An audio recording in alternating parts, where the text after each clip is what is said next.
오늘 말씀은 로마 감옥에서 사도 바울이 믿음의 아들 디모데에게 보낸 마지막 편지입니다. 곧 이제 겨울이 다가오는 상황 속에 아마 있었던 것 같아요.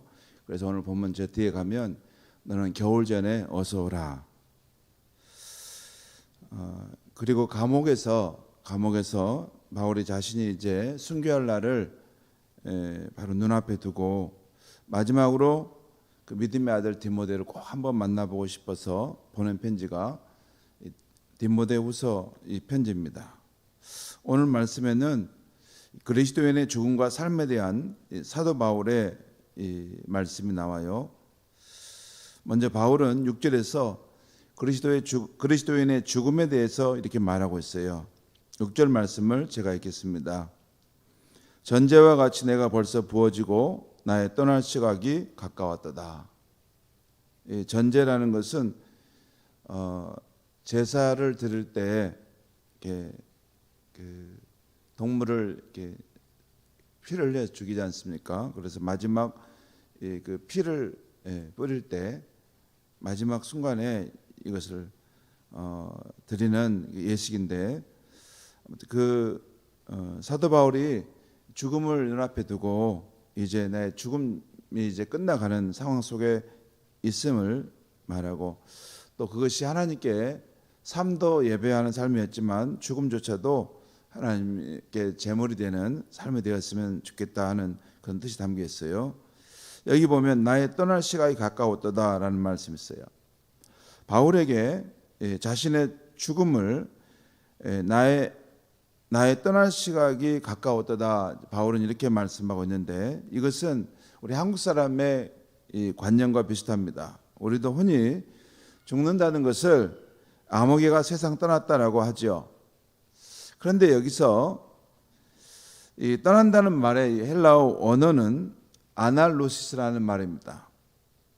아날로시스, 이 말 뜻은 멍에를 벗긴다, 족쇄를 푼다, 또는 천막의 줄을 풀다, 이런 뜻이 있어요. 이 세상에서의 삶이 멍에를 지는 삶, 또 족쇄가 묶여있는 삶인데 이런 게 다 벗겨진다는 것이죠. 또한 천막의 줄을 풀다라는 것이에요.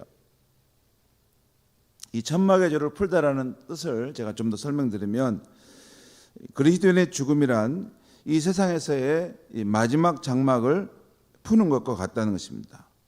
이스라엘 백성들이 광야를 지나는 동안에 이 천막을 메고 다녔고, 또 적당한 곳에 천막을 쳤습니다. 그곳에서 유숙을 하고, 또 아침에 일어나면 또 걸어가다가 그것을 걷어서 다시 또 이동해 갔습니다. 그리고 또 다른 곳에 가서 또 천막을 치고 또 유숙했습니다. 그렇게 해서 계속 광야 여정은 진행됐죠. 그런데 광야 여정을 마치고 하나님의 약속의 땅 가나안으로 들어가게 될 때는 더 이상 천막을 치지 않아도 됐습니다. 그곳에는 거처할 수 있는 집이 있었기 때문입니다. 우리도 이 세상 살 때 이스라엘 백성이 광야를 지난 동안 이곳저곳에 천막을 치고 살다가 또 옮길 때는 그 천막을 메고 다른 곳으로 옮겨갔던 것처럼 그렇게 살 것입니다. 그러니까 우리 그리스도인이 광야 같은 이 세상에 살면서 천막을 친다 할 때 그 천막은 두 가지라고 할 수 있습니다. 하나는 우리가 거처하고 있는 그 집을 말하는 것이고, 또 하나는 우리의 영혼이 거하고 있는 이 육신을 말하는 것입니다. 두 가지예요. 하나는 우리가 살고 있는 그 집을 말하고, 거기도 거처죠. 그렇지만 우리 존재 깊은 곳에 있는 영혼은 이 육체라고 하는 이 몸에 거해 있는 존재죠.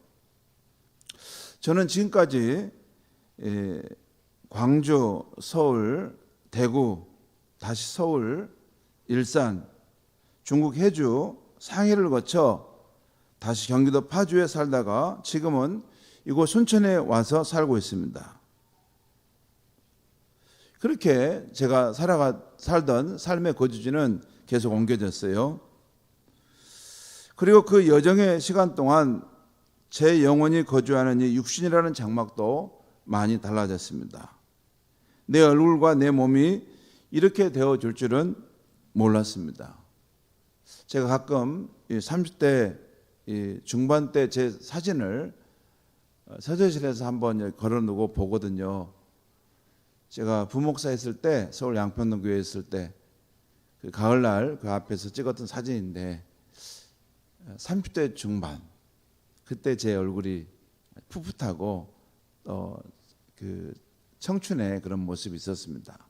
그런데 지금은 제가 보기에도 내 얼굴이 너무 많이 달라져 가는구나, 그렇습니다. 그때는 제가 40대까지는 그 주일을 보내고 50대 전까지죠.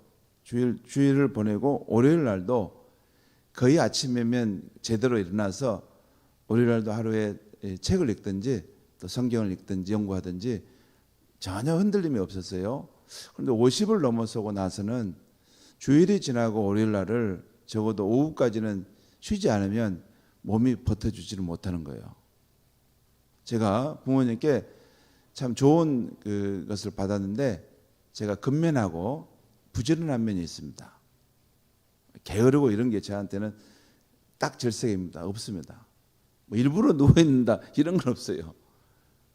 그냥 책을 보다가 그냥 쓰러져 자든지 뭐 하다가 자지 뭐 이렇게 뒹굴고 이런 건 없습니다.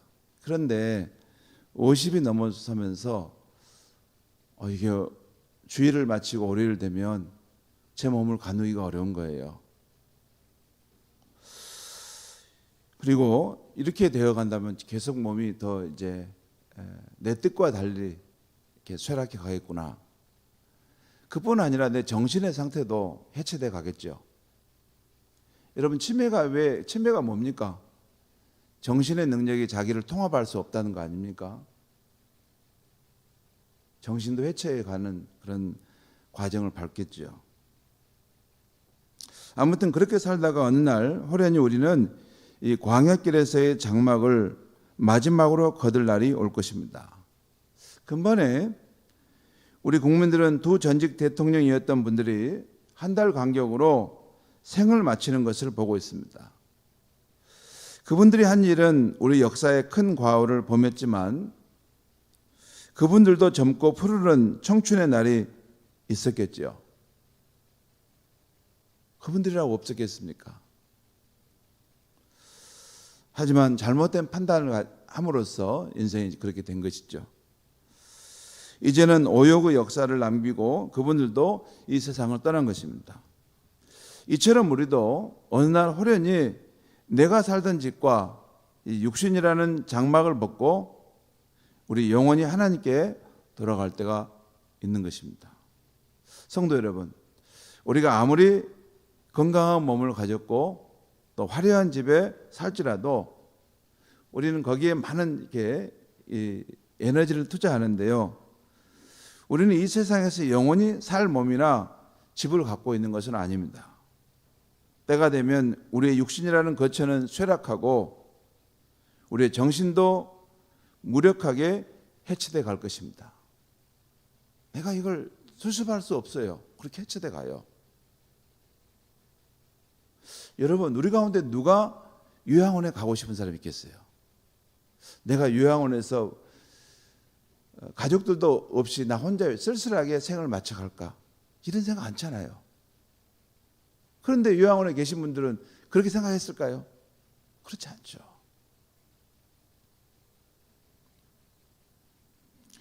우리가 건강하면 요양원에 갈 것도 없죠. 정신이 멀쩡한데 왜 갑니까? 근데 그게 안 된다는 거예요, 인간은. 때가 되면 이 육신이라는 거처를 벗어야 될 때가 온다는 것입니다.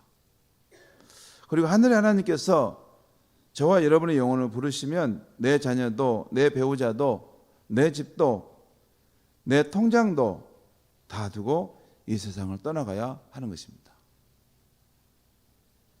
가끔 보면 이렇게 어르신들이 생을 마치고 가는데 어디 뭐 이게 구들장 같은 데다가 보면 어디에 보면 돈이 이렇게 마지막 그분의 삶을 이렇게 정리하는 과정에 찾다 보면 돈이 나와요.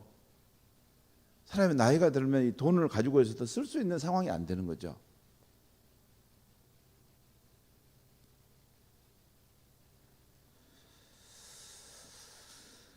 하나님께서 우리 영혼을 부르시면 놔두고 가야 됩니다. 그렇기 때문에 우리는 언제 부르시더라도 하나님 아버지의 영원한 집으로 갈 준비를 잘하고 살아야 하겠습니다. 그리고 우리 가족과 이웃에게 영원한 처소로 들어갈 수 있는 천국 복음을 전해야 하겠습니다. 여러분, 저는 우리가 크리스천들이 정말 천국이 있다는 것도 알고 우리가 그 예수님의 복음을 믿을 때 우리가 그 심판을 피하고 천국에 간다는 걸 알면서도 세상 일에만 막 분주하고 바빠가지고 가족들에게 또 이웃에게 천국 복음을 전하는 것에 대해서 별로 관심이 없는 거 보면 제가 놀랄 때가 있어요. 저도 이래도 되는가?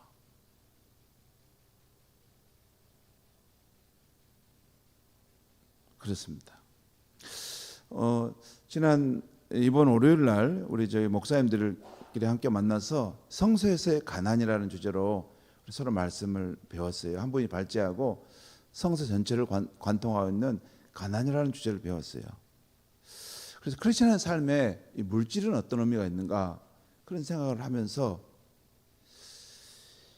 이게 하나님 나라가 보이지 않으면 이 물질을 막 사람들이 쌓아두려고 막 하겠구나 그런 거 생각하면서 제가 그런 말씀을 드렸어요. 저는 우리가 예수를 믿게 되면 예수님과 하나님 나라가 절대적인 가치가 되면서 그 외에 모든 것은 상대화되는 것입니다.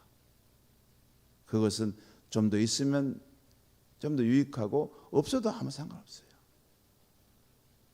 그리고 그것을 잘 활용하는 것이 선용하는 것이 중요하고 때로는 그 물질이 세상의 편안함이 우리의 영혼을 이렇게 영혼을 아주 헐벗게 할 수 있습니다.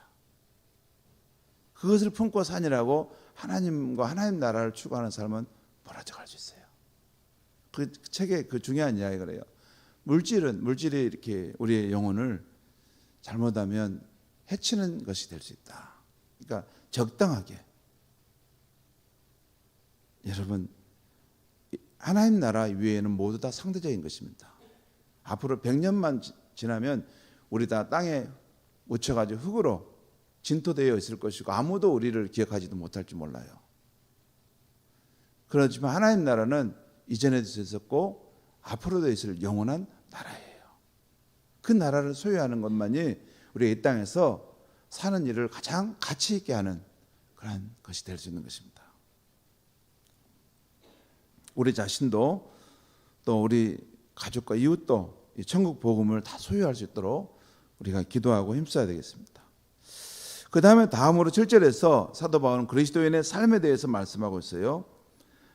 먼저 7절 말씀 제가 읽겠습니다. 나는 선한 싸움을 싸우고 나의 달려갈 길을 마치고 믿음을 지켰으니 여기서는 두 가지를 나눠볼 수 있는데 나는 선한 싸움을 싸웠다는 것이에요. 먼저 그리스도인의 삶은 자기를 지키기 위한 영적 싸움이라는 것입니다. 내가 선한 싸움을 싸우고 바울은 왜 이런 표현을 쓰는 것일까요? 그리스도인의 삶이 호락호락하지 않다는 것입니다. 그리스도인의 삶에는 자기를 지키기 어렵게 하는 온갖 어려움과 방해가 있다는 것입니다. 풍성한 삶의 기초 과정을 이렇게 함께 배우다 보면 우리 크리스찬은 그리스도를 알기 전에 육체의 욕망을 쫓아 살던 그런 사람들이었다는 거예요. 육체의 욕망, 세상적인 가치관 그를 쫓아 살아가던 사람들이었다는 것이죠. 그런데 이런 옛사람의 나를 부인하고 그리스도 안에서 새로워진 나를 추구하는 삶이 크리스찬의 삶이라는 것이에요. 그리고 여기서 그리스도인에게 그리스도 안에서 새로워진 나를 추구하는 삶이란 두 가지인데요. 그리스도 안에서 새로워진 나를 추구하는 삶은 두 가지인데 한 가지는 성경을 통해서 하나님을 알아가는 삶을 사는 것이고, 또 한 가지는 내주하시는 성령님의 인도함을 따라 사는 삶이라는 것이에요. 다른 게 없어요. 다른 거. 뭐 크리스천의 삶을 그냥 선한 일을 조금 하고 착한 일을 하고 가난한 사람 돕는 거 이렇게 생각하실 수 있는데, 그것은 불교도 그렇게 다 합니다.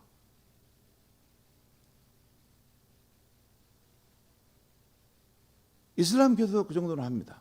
그게 아니에요. 크리스천의 삶은 성경을 통해서 창조자 하나님을 알아가는 삶을 사는 것이고, 또 내주하시는 성령님의 인도하심을 따라서 날마다 새로워져 가는 삶을 사는 것이죠. 그렇게 일상의 생활 속에서 성령님을 쫓아 살게 될 때 우리 영혼은 점차 성장하여 그리스도의 장성한 분량, 곧 예수님과 같은 사람이 되어져 간다는 것입니다. 이게 우리 크리스천의 생의 목표라는 거예요. 물론 이 과정에서 처음에는 많은 시행착오가 있을 수 있습니다. 왜냐하면 옛사람의 습관이 워낙 우리에게 강하게 우리를 사로잡았기 때문에 한순간에 그 벗어나기가 쉽지 않아요. 새 생활의 삶의 길을 가지만 다시 또 넘어질 때가 있고 다시 또 넘어질 때가 있어요. 옛 생활의 그림자가 나를 지배할 때가 있습니다. 그러나 포기하지 않고 계속해서 다시 성령님을 의지해 갈 때 우리는 점차 지난날의 어두운 습관을 벗어버리고 그리스도 안에서 약속된 새 생활의 삶을 살게 된다는 것입니다. 이게 하나님이 그리스도 안에서 우리에게 약속하신 삶이에요. 그게 지금 계속 복음서에 또 서신서에 나오지 않습니까? 바울은 자신이 이것을 편지에 썼을 뿐만 아니라 바로 이런 선한 싸움을, 자신과의 싸움을 끝까지 싸웠다는 것입니다. 그래서 갈라디아서 2장 20절에 내가 그리스도와 함께 십자가에 못 박혔나니 그런즉 이제는 내가 사는 것이 아니요 오직 내 안에 그리스도께서 사신 것이라. 이제 내가 육체 가운데 사는 것은 나를 사랑하사 나를 위하여 자기 자신을 버리신 하나님의 아들을 믿는 믿음 안에서 사는 것이다. 이 믿음을 가지고 살았고, 또한 사도 바울은 우리를 향해서도 성령을 따라 행하라. 그러면 육체의 욕심을 이루지 아니할 것이다. 성령을 따르는 삶에 대한 이야기를 해요. 그리고 성령을 따라 살 때 성령의 그런 아름다운 열매들, 그 열매란 다른 게 아니에요. 예수 그리스도의 그 인격과 선한 성품이 우리 삶에 드러나게 된다는 것이죠. 주의 성령과 동행하는 삶을 살 때, 이것을 사도 바울이 생을 마칠 때까지 끝까지 포기하지 않고 이 성령을 따르는 삶을 추구함으로써 그리스도 안에 있는 새로운 새 생활의 삶의 길을 계속 걸어갔다는 것입니다. 이런 영적 싸움의 삶을 살았기에 그가 주님의 모습을 많이 닮은 모습으로 준비되었겠죠. 자, 두 번째는 그리스도인의 삶은 자신의 사명의 길을 알고 끝까지 달려가는 것이라는 것입니다. 이것을 바울은 나의 달려갈 길을 마치고 믿음을 지켰으니라는 말씀으로 하고 있어요. 사도행전 20장에 보면 사도 바울이 받은 사명의 삶이 나옵니다. 사도행전 20장 24절에 나의 달려갈 길과 주 예수께 받은 사명 곧 하나님의 은혜의 복음을 증언하는 일을 마치려 하면은 나의 생명조차 조금도 귀한 것으로 여기지 아니하노라. 사도 바울은 특별히 이방인을 위한 이 구원의 복음을 전하는 그 일을 위해서 사명자로 부름받았습니다. 누구나 다 일반적인 사명이 있어요. 우리가 다 복음을 전하고 우리가 받은 이 생명의 복음을 이웃에게 전하는 것이 우리의 사명이지만, 사도 바울은 유독이 더 이방인을 위한 그러한 전도의 사명을 전적으로 부여받고 그 삶을 살도록 부름받았다는 것입니다. 그리고 오늘 이 마지막에 디모데후서 4장에 사도 바울은 자신이 받은 이 사명을 위해 달려간 길을, 삶을 잘 지켰다고 지금 행복하게 고백하고 있어요. 나는 나의 달려갈 길을 마치고 나는 믿음을 지켰다. 그리고 그런 자신과 또 자신과 같이 그렇게 선한 싸움을 싸우고 자신이 달려가야 할 길을 완주하는, 신앙의 경지를 완주하는 이들에게는 주님께서 의의 면류관을 주실 것이라고 약속하였어요. 의의 면류관은 생명의 면류관이라고 할 수 있는데, 여러분 면류관이라는 건 뭐예요? 면류관은 왕관이죠. 왕관이라는 말은 통치하고 다스린다는 거예요.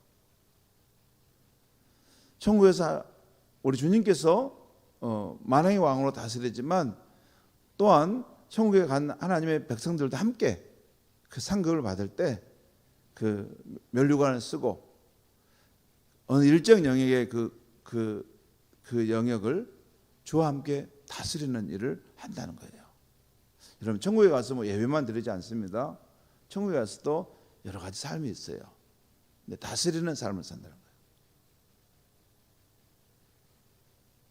아마 이 땅에서 주를 위해서 더 많이 헌신하고 더 많이 충성하고 끝까지 신실하게 살았던 삶과 그렇지 않은 삶은 나는 다를 거라고 생각해요. 왜 그러냐면 우리 주님은 의로우신 재판장, 공의의 재판장이시거든.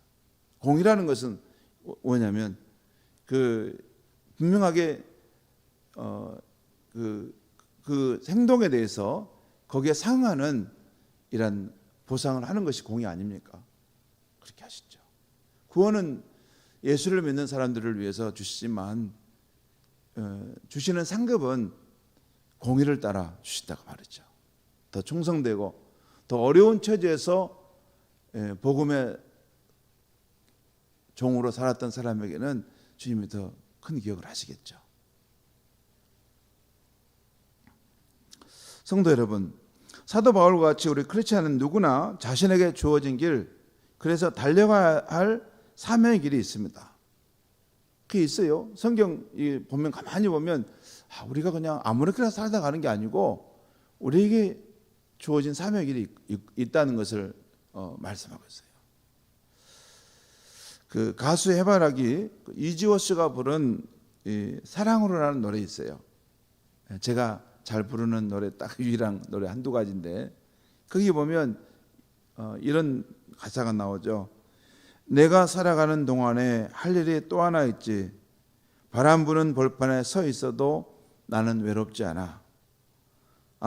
영원히 변치 않을 우리들의 사랑으로 어두운 곳에 손을 내밀어 밝혀주리라. 이 노래는 중국의 그 연변에 과학기술대학이 있어요. 거기 크리스찬 교수들이 많이 모여서 중국을 복음하는데 거기를 통해서 이제 제자들을 세우는데 중국 연변의 과학기술대학 거기에 교가랍니다. 교가 이 노래를 부른대요. 따로 복음에 대한 이야기를 말 못하니까 이 노래를 불러요. 내가 사랑하는 동안에 할 일이 또 하나 있지. 바람 부는 벌판에 서 있어도 나는 외롭지 않아. 영원히 변치 않을 우리들의 사랑으로 어두운 곳에 손을 내밀어 밝혀주리라. 그렇죠. 복음을 품은 사람의 삶의 길이 바로 이런 거 아닙니까? 나 혼자만 자급자족하는 그런 자족하는 삶에 머무르는 것이 아니라 그의 인생 자체를 어두운 곳에 손을 내밀어 사랑의 빛을 밝히는 것. 그리스도의 사랑을 받았기 때문에 그런 거죠. 요즘에 저는 이 시대의 크리스찬과 목회자가 걸어가야 될 사명의 길이 쉽지 않겠구나 하는 생각을 하게 됩니다. 세상 사람들은 아무 부담 없이 살다 갈 수 있을지 몰라도 예수를 주님으로 믿는 우리 크리스찬은 그렇게 살 수는 없습니다. 성경을 제대로 읽는데 이 세상을 아무 부담 없이 그렇게 살 수 없어요. 그가 예수를 믿고 하나님을 믿어도 그냥 피상적으로 이해하고 자기가 원하는 방식으로 하나님을 믿기 때문에 그렇지 성경을 제대로 읽어보면 그렇게 살 수는 없어요. 부담 없이 아무렇게나 살다 나 죽으면 천국 가지 이럴 수는 없어요. 성경은 그렇게 말하잖아요.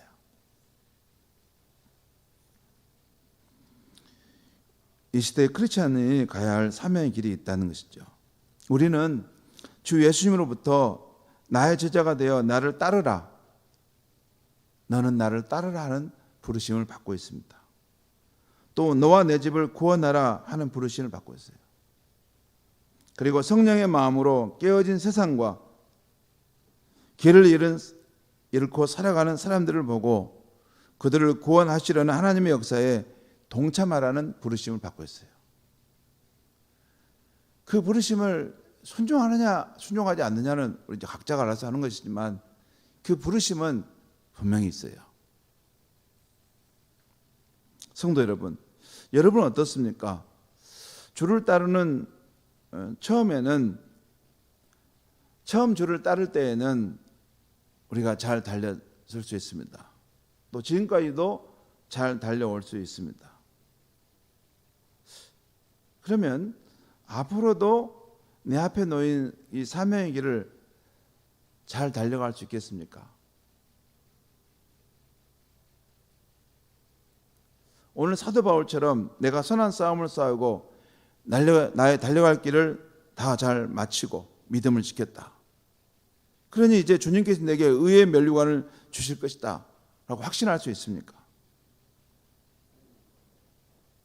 요즘 저는 지루한 마라톤 경주를 하는 것 같이 같다는 느낌을 들 때가 있습니다. 길구나. 아직도 많이 남았네. 언제까지 이 경주를 더 해야 되나? 더 인내해야 하는데 그런 생각을 해요.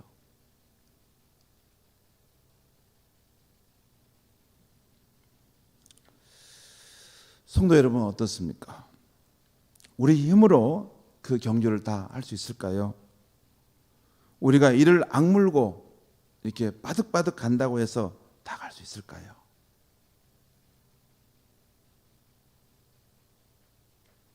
주님을 따르는 길은 그렇게 갈 수 있는 길이 아닙니다. 주님께서 꼭 우리를 도와주시고 힘을 주셔야 갈 수 있는 길입니다. 제가 오늘 이 사도 바울의 말씀을 가만히 묵상하면서 그 노년에 이렇게 복음 전도자의 길을 갔는데 이제 감옥에 갇히고 그 순교의 상황에 놓였을 때 사도 바울은 힘들지 않았을까? 여러분 그 당시 이게 감옥의 생활이라는 것은 현대식 우리 감옥하고는 차별이 다릅니다.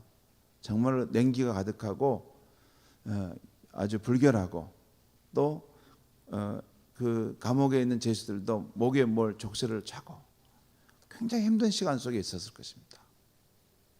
내가 복음과 함께 달려왔던 이 삶의 여정이었는데 내가 이렇게 순교를 하는 지금 상황에 놓여 있는데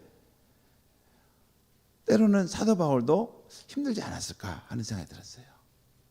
사도 바울이 무슨 인간이죠. 우리가 똑같은 성질 가진 인간인데 힘들지 않았을까? 그 고린도후서 11장에 보면 사도 바울이 그렇게 자기가 약했을 때의 상황에 대한 이야기를 계속 말합니다. 강도의 위험과 도시의 위험과 매를 맞는 그런 어려움과 이방인의 위험과 많은 힘든 상황. 그 약했다는 말은 그가 이 끝까지 이 사명의 길을 달려갈 때 참 어려웠던 순간들을 지금 말하는 것이죠. 그런데 어떻게 사도 바울은 마지막까지 선한 싸움을 싸우고 그에게 주어진 달려갈 길을 다 갈렸을까요? 제가 오늘 말씀을 이렇게 묵상하다 마지막에 그 부분이 있구나 하는 걸 봤어요.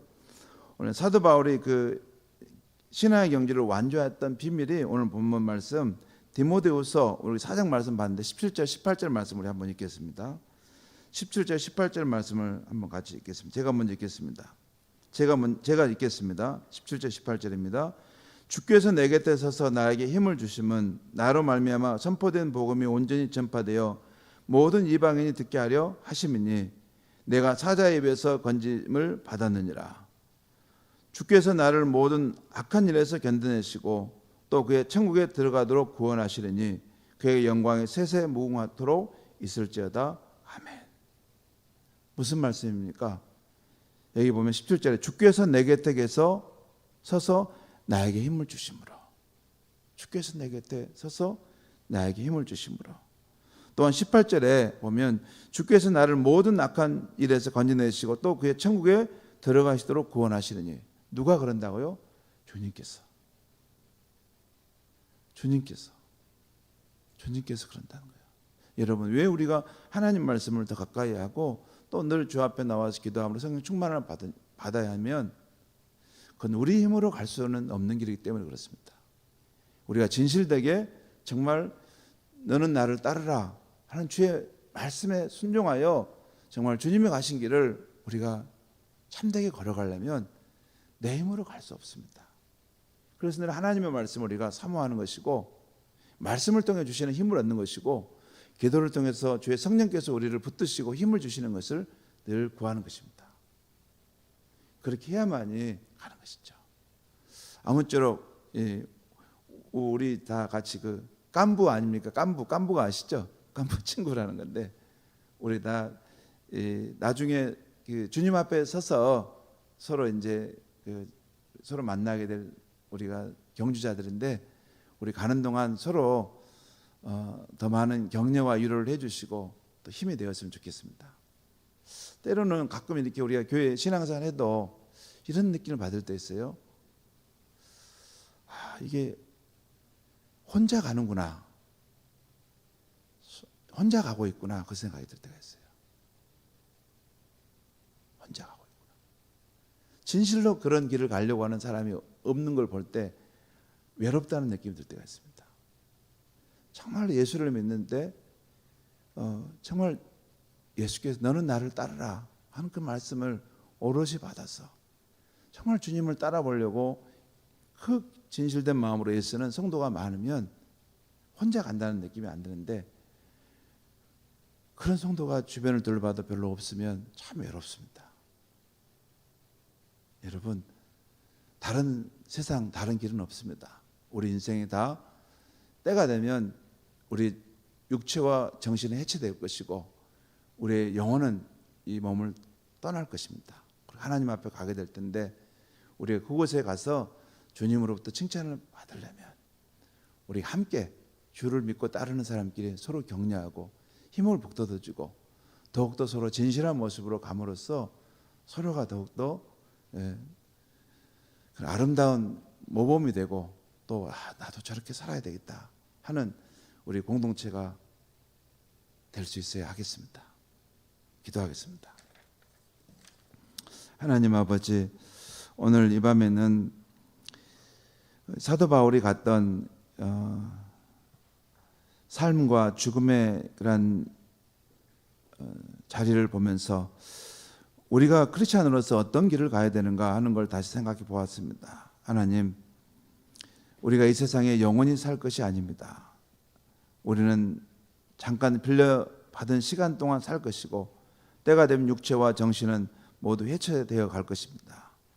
하나님, 하늘에서 하나님께서 우리를 부르실 때 후회함이 없이 돌아가도록 우리 이 땅에서 주님이 전해주신 천국 복음을 잘 준비할 수 있게 하여 주시옵소서.